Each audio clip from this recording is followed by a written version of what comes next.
Dear friends, the well-known English-speaking Catholic periodical LifeSite News published on January 21st, 2025, an article of mine titled, "The First Female Prefect Illustrates Pope Francis' Quest for Centralized Power." Here's how. As always, you can find the link in the description. Enjoy your listening.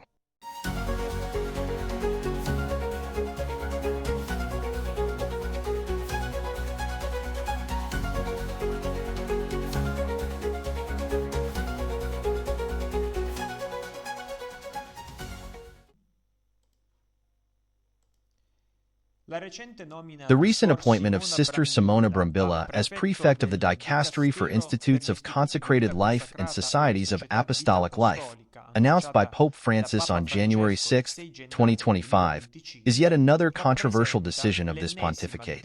It is an appointment that has left many observers puzzled for reasons worth examining closely. First, it is important to underline that Sister Brambilla does not have the appropriate qualifications for such an important position. A trained nurse with a doctorate in psychology, the new prefect has no specific training in canon law or theology, fundamental skills for leading a dicastery that deals with erecting institutes of consecrated life, granting them licenses, merging, uniting, or suppressing them, approving or regulating constitutions, and ensuring fidelity to the Church's mission. Meanwhile, Sister Brambilla is perfectly in tune with this synodal mentality, as evidenced by her appointment as a member of the 16 Ordinary Council of the General Secretariat of the Synod in December 2024, that and the fact she is a woman being the underlying reason why the Pope chose her. This raises further concerns. What vision will she bring to the governance of such a delicate sector of ecclesial life? Secondly, the appointment of Sister Brambilla seems, according to some analysts, to violate openly the code of canon law. I write seems because, as we will see, the issue is complex. Canon 129 Section 1 of the Code of Canon Law states, "Those who have received sacred orders are qualified, according to the norm of the prescripts of the law, for the power of governance." Indeed, Catholic theology has always taught that the power of jurisdiction or governance generally derives from the power of orders, i.e., being validly ordained as a priest. Note, generally does not mean absolutely, i.e., it does not mean always. The same code prescribes, in Canon 131 Section 1, that ordinary power of governance is that which is joined to a certain office by the law itself, delegated, that which is granted to a person but not by means of an office, and again, in Canon 131 Section 2, the ordinary power of governance can be either proper or vicarious. The proper ordinary power of jurisdiction is primarily exercised by the Pope, as the supreme pastor of the universal Church, and by the bishops, as governors of their respective dioceses. The authority of the curial officials is not of proper ordinary jurisdiction, as they act as collaborators of the Pope and, therefore, as his vicars. It is debated, in truth, whether the power of jurisdiction of the Roman Curia is delegated or vicarious. The debate is not resolved, but the documents seem to lean, in my opinion quite clearly, towards the second option, i.e. vicarious. It is sufficient to say that both vicarious and delegated authority derive from the proper ordinary power of a superior. Vicarious and delegated powers differ from each other in that the former is permanent and allows for an extension of action coinciding with that of the proper ordinary power from which it derives. For example, the vicar of a bishop acts in all respects as a bishop and ceases to be a vicar when his superior ordinary ceases to be such, while delegated power is limited, both temporally and in terms of purpose and scope of competence. For example, the bishop can delegate to a priest the administration of the sacrament of confirmation. The bishop is called, in canonical language and not by chance, an ordinary, precisely because only the Pope and bishops possess a proper ordinary power of governance, which derives from their power of orders. Article 1 of the Apostolic Constitution Pastor Bonus by John Paul II, 1988, explicitly states, "The Roman Curia is the complex of dicasteries." Note how even before Francis this term was used to refer to curial entities in a generic sense, and institutes which helped the Roman Pontiff in the exercise of his supreme pastoral office for the good and service of the whole Church and of the particular churches.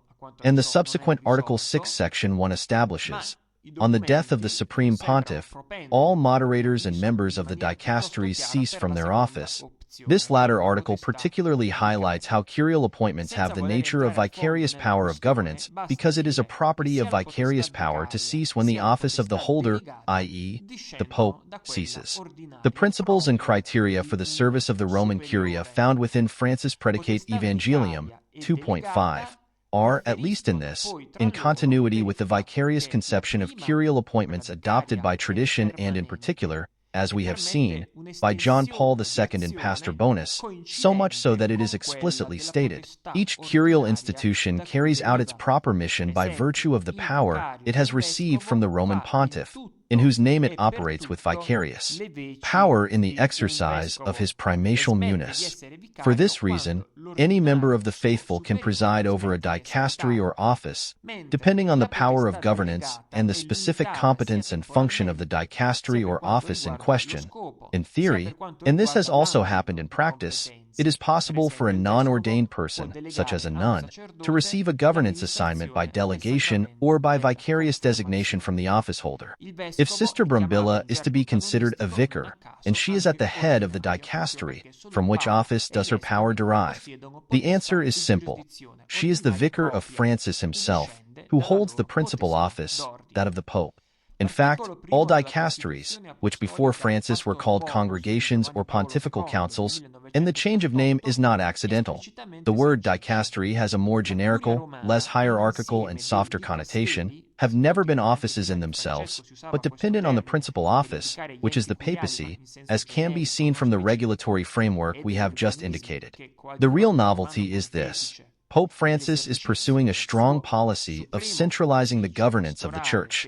While in the classical vision of governance subsidiarity prevails, the principle that local problems are solved by local authorities due to the proximity to the interest to be taken care of, in Francis' vision of governance, everything must be under the direct control of the Pontiff. Thus, it is necessary, so to speak, to reduce the number or autonomy of the subordinates. The curial dicasteries must become longi manus of the Pope. In this way, the centralization of governance carried out by Francis becomes increasingly evident. In recent years, we have had several examples of centralizing measures by Francis. Just think of the recent reorganization of the Vicariate of Rome, which has led to a depletion of the functions of the cardinal vicar and a centralization of major decisions in the hands of the Pope. See Apostolic Constitution in Ecclesiarum Communion, 2023, and Regolamento General del Vicariato di Roma, October 2024. It should be noted, therefore, that the scandalous novelty of this appointment does not lie in the fact that a non-ordained person receives the power of governance, because her power of governance is indeed ordinary, but vicarious, nor that it is a woman who receives it, although Sister Brambilla is the first woman in history to hold the position of prefect. This has already happened in other contexts, for example, in the Middle Ages. Consider the case of the mitred abbesses of Conversano, in Italy. They were Benedictine superior nuns who, from 1266 and with the approval of Pope Clement IV, had the power of governance equivalent to that of an abbot, i.e., an ordinary, so much so that they wore a mitre and crozier, despite not being ordained or ordainable as bishops. The mitred abbesses enjoyed ordinary power of governance, but vicarious, and did so lawfully even without having the power of orders.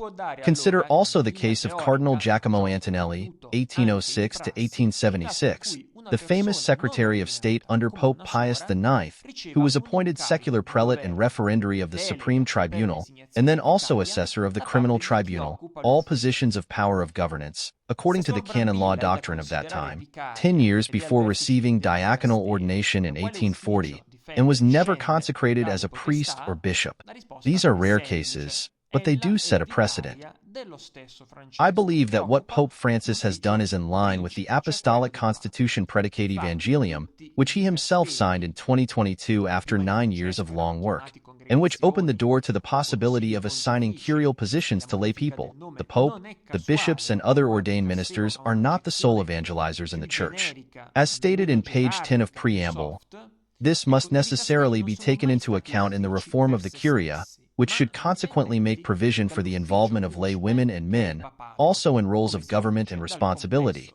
And it also seems to me to be in line with the Code of Canon Law, which, I reiterate as illustrated by historical cases, enunciates a general and not absolute principle. According to Cardinal Ghirlanda, Pope Francis trusted canon lawyer, the power of governance in the Church does not come from the sacrament of orders, but from the canonical mission. This statement is incorrect because it contradicts the general principle expressed by the code of canon law mentioned earlier. Some have seen in these words a break with tradition, and they are correct. Certainly, as we have seen, there have been historical exceptions, but they are only apparent exceptions, in the sense that anyone who has received the power of governance without having the order's power received it from the principal office of the Pope, and therefore the power of governance of the delegate or vicar descends from the order's power of the delegator, or by canonical designation from the holder of the principal office. It can never be the case that a man without order's power attributes to himself or others a power of governance. In this sense, predicate evangelium, at least from this point of view, is in line with other past documents that regulate the curia and the relationship between power of orders and power of governance. In the encyclical Mystici Corporis Christi, 1943, Pius XII teaches that bishops are not altogether independent, but are subordinate to the lawful authority of the Roman Pontiff, although enjoying the ordinary power of jurisdiction which they receive directly from the same supreme pontiff. Only the Pope and the bishops, as the latter being the governors of the diocese, are ordinaries in the proper sense. The norms of Pastor Bonus confirm that the dicasteries act in the name and on behalf of the pontiff and therefore enjoy the vicarious power of governance by the Pope.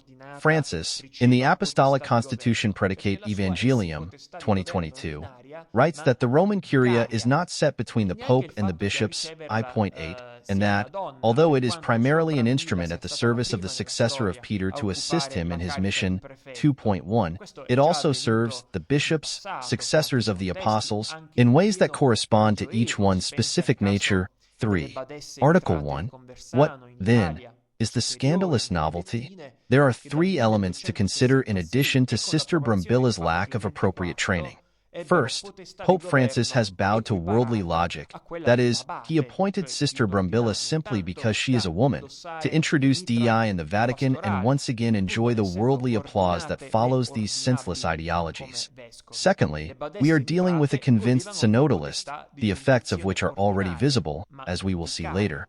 Thirdly, she has been accompanied by a pro-prefect, that is, a deputy whose functions and areas of competence are unclear. Emphasis must be placed on this third novelty.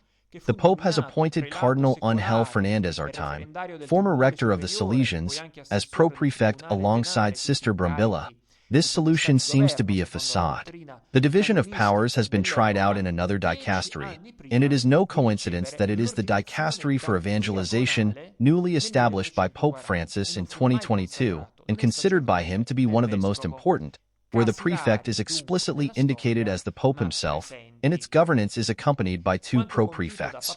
This element further highlights how Pope Francis wants to reform the Curia to increasingly centralize power and delegate it as little as possible. What are the strategy and effects of this dual management? Simply put, the strategy is to separate the media aspect from the real one, so that everything appears good and open-minded in the eyes of the world. In reality, substantial decisions remain firmly in the hands of the pontiff. The Probergoglio effect is one of mutual control. The pro-prefect controls the designated prefect, and vice versa, somewhat like the ancient Spartan diarchy or Roman consulate, to prevent one of the two from taking too much initiative, something very undesirable to the pontiff, as Vatican events of recent years amply demonstrate. However, one should not ignore the possibility that this dual power could also have an effect that works against Pope Francis, namely that this decision to appoint a pro-prefect could increase the number of discontented people, even among his own supporters. Does Cardinal Artime, created by Pope Francis in the consistory of September 30th, 2023, accept subordination to a nun? Finally, the first act of governance by Sister Brumbilla has been emblematic. She sent pontifical delegates to the Institutes of the Incarnate Word and the Servants of the Lord and the Virgin of Madeira. These two institutes are known for their connection to Catholic tradition and the evangelization of culture. The choice to begin the mandate with such an action confirms the fears of those who see in Sister Brambilla the executor of a plan aimed at homogenizing the Church according to the dictates of a synodal progressivism not inclined to fidelity to doctrine. The appointment of Sister Brambilla is also another example of the emotional nature of several of Pope Francis' decisions. In 2015, Francis had downplayed the idea of appointing a woman to head a dicastery, calling such a choice an act of functionalism. Yet today, we witness the reversal of that idea. The appointment of Sister Simona Brambilla is another step in a very clear, albeit not directly evident, political strategy of this pontificate. The concern is that such decisions may further compromise the credibility of the Church and alienate those faithful already disoriented by years of doctrinal and pastoral turbulence.